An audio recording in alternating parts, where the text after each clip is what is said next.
Baik, apa itu yang dinamakan dengan segitiga restitusi? Segitiga restitusi adalah proses bagaimana menciptakan kondisi murid memperbaiki kesalahannya, sehingga saat mereka kembali pada kelompoknya mereka menjadi karakter yang lebih kuat. Terus bagaimana tahapan dan caranya? Sebelum kita membahas tahapan dan caranya dalam segitiga restitusi, mari kita simak video dari adik-adik atau teman-teman kalian dari SMP Negeri 34. Yuk kita lihat videonya.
Bisa kerjain ulang ya.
Nah, setelah melihat video dari kasus tersebut, bagaimana penerapan dari segitiga restitusi?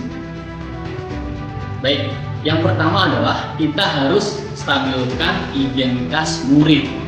Kita harus menstabilkan identitas murid agar mereka tidak merasa bersalah, tapi mereka tetap bertanggung jawab atas perbuatan yang mereka lakukan. Pak Kobla panggil Mas Afif ke sini bukan untuk Pak Kobla marahin atau untuk kamu, tapi Pak Kobla berusaha ingin membantu Mas Afif untuk mencari solusi agar Mas Afif tidak mencontek lagi. Gitu ya Mas Afif? Baik, Mbak Daril, Pak Kobla panggil ke sini bukan untuk bermaksud memarahin atau menghukum kamu. Karena apa? Karena ada laporan bahwa Mbak Daril sering membuang tisu atau sampah sembarangan. Pak Kobla mau membantu mencarikan solusi agar Mbak Daril tidak membuang sampah sembarangan. Kan sudah disiapkan tempat sampah. Itu ya Mbak Daril? Baik, yang kedua adalah validasi tindakan yang salah. Ketika murid melakukan tindakan yang salah, bisa jadi ada kebutuhan dasar yang belum terpenuhi dari mereka. Nah, kita sebagai guru harus mencari tahu kebutuhan dasar apa yang mereka belum terpenuhi. Tadi malam saya nggak belajar, Pak. Loh, tadi malam tidak belajar ya? Main HP atau tidur? Main HP, Pak. main HP. Kertas contekannya disiapkan kapan? Dari pagi. Baik Mas Hafid, secara otomatis Mas Hafid kan main HP, tidak belajar, maka pasti tidak bisa mengerjakan soal-soal dalam ujian. Karena apa? Materinya kan tidak dikuasai. Begitu pula kegiatan mencontek itu merupakan tindakan yang kurang baik, bahkan tidak baik. Itu ya Mas Hafid. Maaf Pak, emang saya buang besi sembarangan. Kenapa Mbak Ceril membuang sampah sembarangan? Malas Pak, tempat sampahnya jauh. Iya, berarti informasi benar bahwa Mbak Ceril membuang sampah sembarangan. Padahal kan sudah disediakan tempat sampah. Maaf ya Pak. Baik, secara otomatis jika Mbak Ceril membuang sampah sembarangan berarti kelas menjadi kotor. Sehingga apa? Akan menimbulkan apa? Penyakit. Maka tidak akan membuang sampah sembarangan meskipun sudah ada tempat sampah yang sudah disediakan, itu berdampak tidak baik untuk kamu sendiri. Paham ya Mbak Ceril? Paham Pak. Oke, terima kasih. Tos dulu dong. Baik, tahap ketiga adalah kita tanyakan keyakinan kelas. Murid kita ajak untuk mengingat kembali keyakinan kelas yang sudah kita buat. Dengan begitu, mereka akan berusaha mencari solusi terhadap permasalahan yang ada dan dikaitkan dengan keyakinan kelas yang sudah kita sepakati bersama. Mas Hafid, apa yang harus Mas Hafid lakukan supaya tidak mencontek kembali? Belajar Pak, nggak main HP sama bisa membagi waktu. Belajar, tidak main HP, dan bisa membagi. Mudah-mudahan apa yang Mas Hafid ucapkan barusan tentang belajar, tidak main HP, ya, bisa membagi waktu, bisa Mas Hafid laksanakan lagi.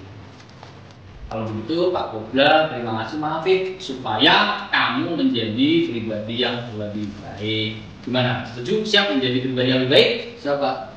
Oke, sip. Baik Mbak Ceril, apa yang Mbak Ceril lakukan agar kelas bersih dan tidak menimbulkan penyakit? Siap Pak, sesuai dengan keyakinan kelas kalau kita harus buang sampah pada buang sampah. Sip, betul ya. Bahwa membuang sampah tidak sembarangan itu merupakan keyakinan kelas. Dan itu merupakan kesepakatan kelas kita. Dan tentunya bahwa membuang sampah pada tempatnya atau menjaga kebersihan merupakan sebagian dari apa? Bagus, membersihkan atau bersih-bersih kelas, kebersihan itu merupakan sebagian dari kita. Itu yang Mbak Ceril. Yang terakhir, gimana Mbak Ceril siap untuk melakukan keyakinan kelas kita? Siap Pak. Terima kasih Mbak Ceril. Semoga menjadi pribadi yang baik. Terima kasih. Setelah saya mendapat bimbingan dari Pak Kobra, saya mengetahui letak kesalahan saya yang sudah saya perbuat, dan saya juga mengetahui solusi untuk mengatasinya. Dan saya juga bisa lebih memahami keyakinan yang sudah disepakati oleh kelas. Terima kasih Pak Kobra, semangat! Setelah mendapatkan bimbingan dari Pak Kobra, saya menjadi tahu kesalahan yang telah saya perbuat. Dan juga saya telah mendapatkan solusi atas kesalahan tersebut dengan berbekal keyakinan yang telah disepakati oleh kelas. Terima kasih Pak Kobra, just luar biasa.